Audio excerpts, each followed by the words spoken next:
est un auteur, compositeur, interprète français. Il est également présentateur ou maître de cérémonie trilingue français, chinois, anglais et écrivain. Avec la sortie de son premier album Parfum d'extrême, Wo Ji De Ni en chinois en 2006, chez la maison de disques chinoise Jiesheng, il est devenu le premier Français qui écrit, compose et interprète ses chansons en chinois mandarin. Et il a remporté un grand succès en Chine.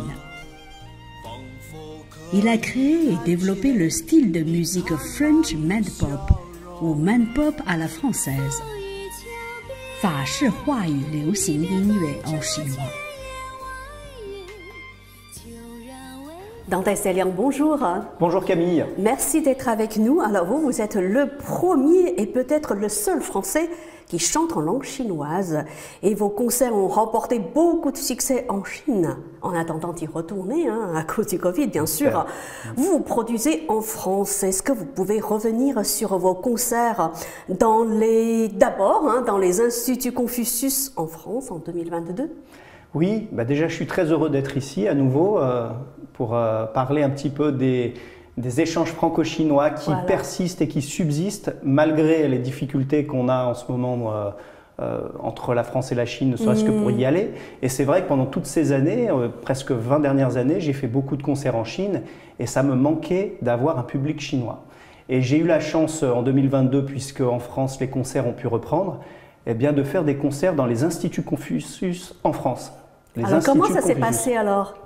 Comment ça s'est passé? Très simplement. En fait, avec mon équipe, on a envoyé un mailing aux Instituts Confucius de France et d'Europe.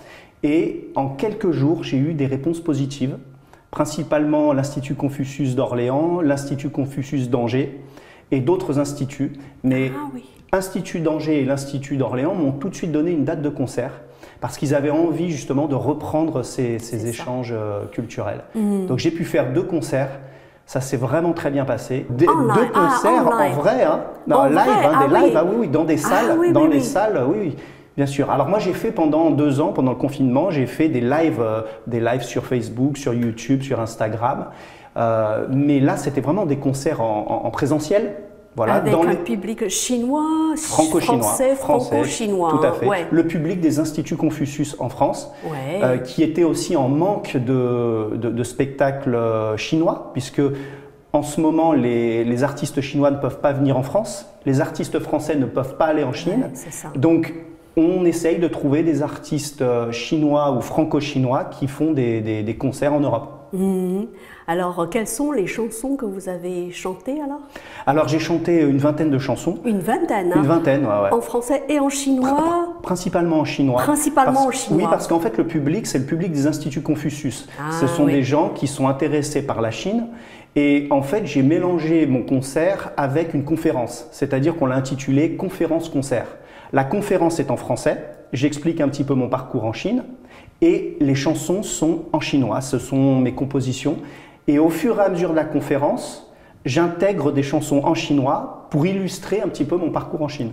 Alors, quels sont les titres en chinois que vous avez chantés alors? Forcément, le premier titre que je chante, c'est « 2000年我来到中国». 2000年, ah oui. Et oui, parce que vous y êtes allé en 2000, hein? Je suis arrivé en Chine dans l'an 2000, j'ai fait cette chanson, et c'est à partir de cette chanson que j'ai pu me développer en Chine. Voilà, c'est en fait le point de départ de votre parcours en Chine. Forcément, ça marque. Voilà. Et quels sont les autres titres alors? Alors après, il y a une chanson, bien sûr, que souvent le public qui connaît un petit peu mon parcours me demande, c'est la chanson qui s'appelle « 中国的法国人». Oui, c'est ça, oui. Voilà.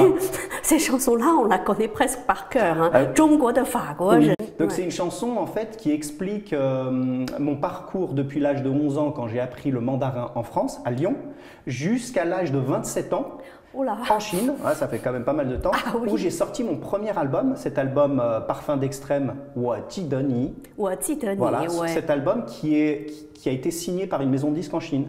Donc, plutôt que de répondre à une interview d'une manière parlée, comme on fait maintenant, j'ai tout expliqué mon parcours dans cette chanson. Voilà. En chantant, en chantant. Voilà. J'ai aussi chanté une chanson qui s'appelle Wo Ai Bu Lie Tani.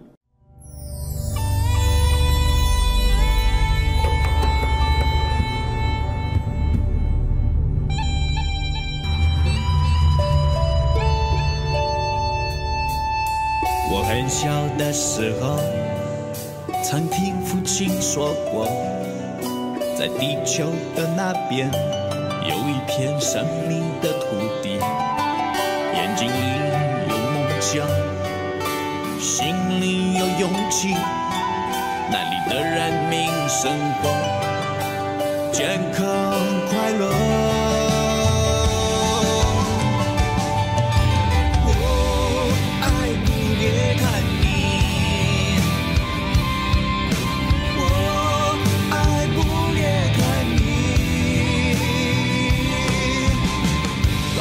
下多不一样的小马路，既不聋还看，老人美不胜收。我爱不离开你，我爱不离开你。看见了美丽的海岛，漂亮的。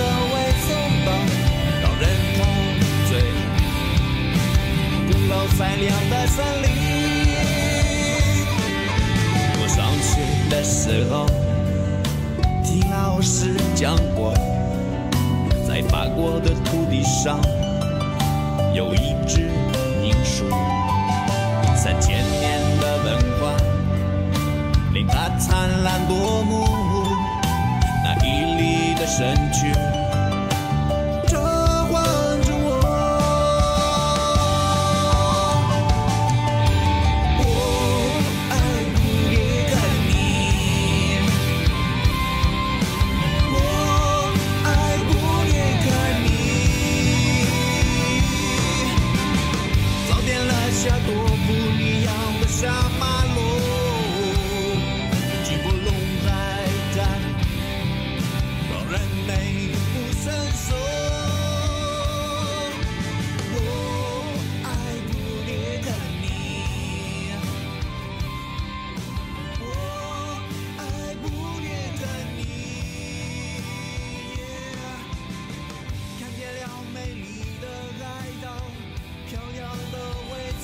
J'ai chanté cette chanson, j'en ai chanté beaucoup d'autres. Hein. À un moment donné, j'explique qu'en Chine, pour un Français, on est souvent vu avec le prisme du romantisme. C'est ça. Est-ce que vous êtes d'accord avec, on va dire, ce prisme?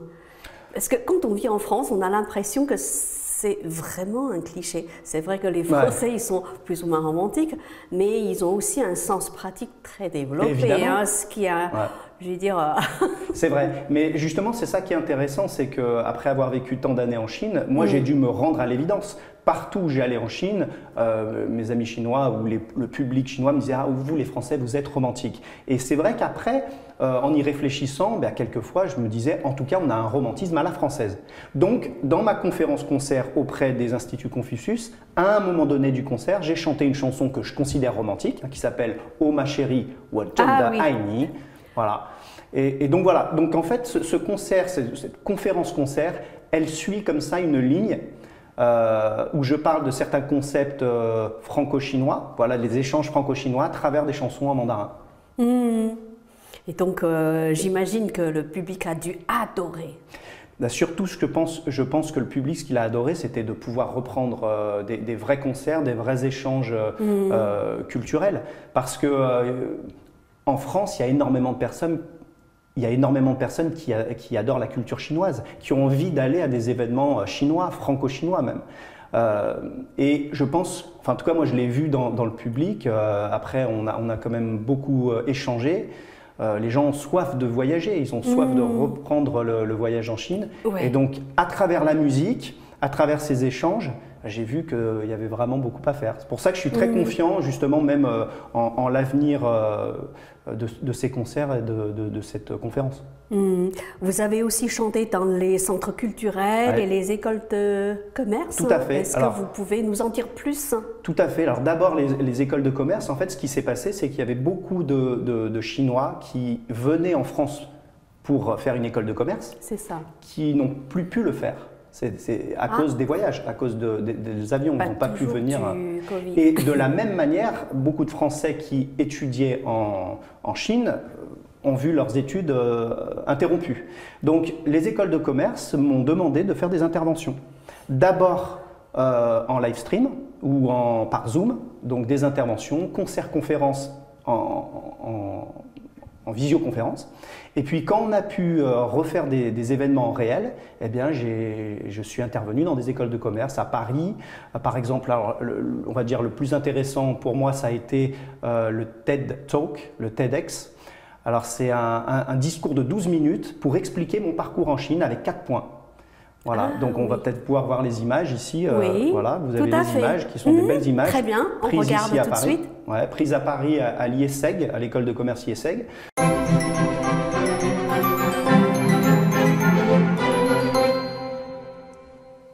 Bonsoir à tous, je m'appelle Dantès Dai Liang. Tai, porter, Liang, la lumière. Tai Liang, qui porte la lumière. C'est mon nom chinois. En fait, j'ai appris le mandarin à l'âge de 11 ans. La raison pour laquelle j'ai voulu apprendre le chinois mandarin, c'est parce que j'avais envie d'être différent. Et à 11 ans, en France, pour être différent, il y a plein de solutions, j'imagine, mais pour moi, c'était d'apprendre une langue qui soit complètement différente de ce qu'on aurait pu apprendre à l'époque, l'anglais, l'allemand, l'italien. Apprendre le chinois mandarin. C'est vrai que le chinois mandarin, c'est quand même une langue différente. Par exemple, on ne dit pas caméléon, on dit un dragon qui change de couleur. On ne dit pas un ordinateur, on dit un cerveau électrique.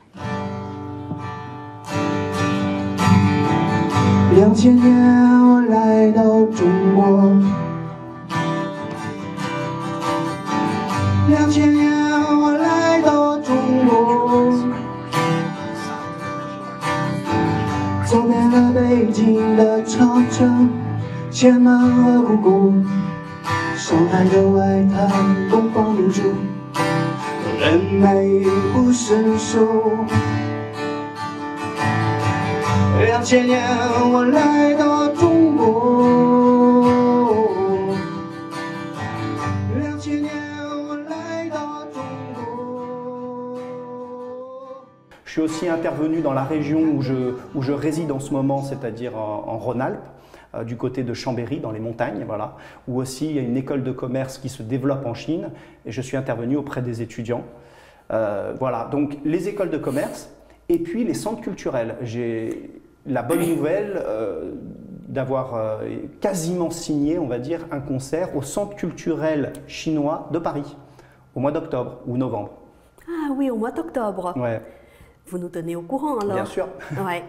Et dans les écoles de commerce, quelles sont les chansons que vous avez chantées? Est-ce que c'était les mêmes que celles que vous aviez chantées dans les instituts Confucius, ou c'est un programme, on va dire, un répertoire différent? Alors, le répertoire des chansons est à peu près le même, par contre, le rythme est complètement différent.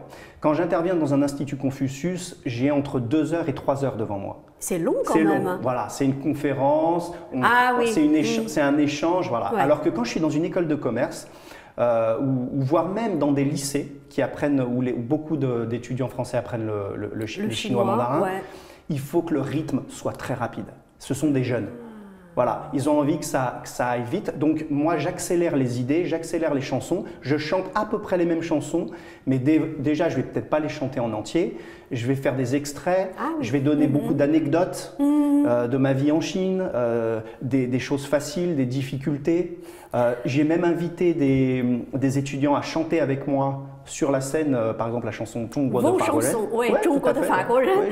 C'est devenu une chanson très célèbre. On a quelques images aussi où on voit des élèves et des étudiants qui viennent sur la scène et qui chantent avec moi cette chanson. Ouais.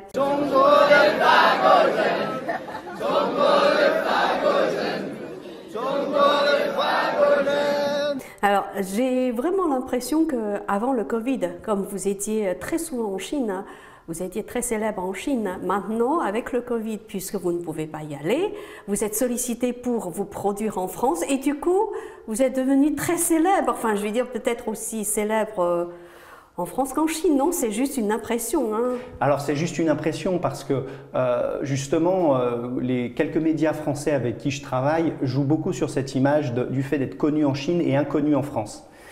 C'est intéressant parce qu'effectivement on peut être très connu dans un pays. Ça ne correspond pas à la réalité, mais vous êtes très connu en Chine. Oui c'est ça, c'est connu en Chine et inconnu en France. Parce que en fait les médias en France, alors j'ai eu la chance d'aller à France 2 dans l'émission Ça commence aujourd'hui, qui est une émission à grande écoute, qui a été diffusée plusieurs fois en plus. Je suis allé aussi sur Europe 1, je suis allé aussi dans des médias très jeunes comme Popcorn sur Twitch, donc c'était assez sympa. Mais le chemin est encore long pour faire découvrir en fait la mandopop, la pop française, la pop chinoise. La pop chinoise en France, c'est encore long comme chemin. Par contre, il y a énormément de choses à faire. Il y a beaucoup de marchés. Il y a un marché pour la chanson chinoise en Europe. Il n'y a pas que la France. Il y a, par exemple, les instituts Confucius, il y en a 500 dans le monde entier. Donc ça veut dire que potentiellement, il y a la possibilité de jouer vraiment dans beaucoup d'endroits.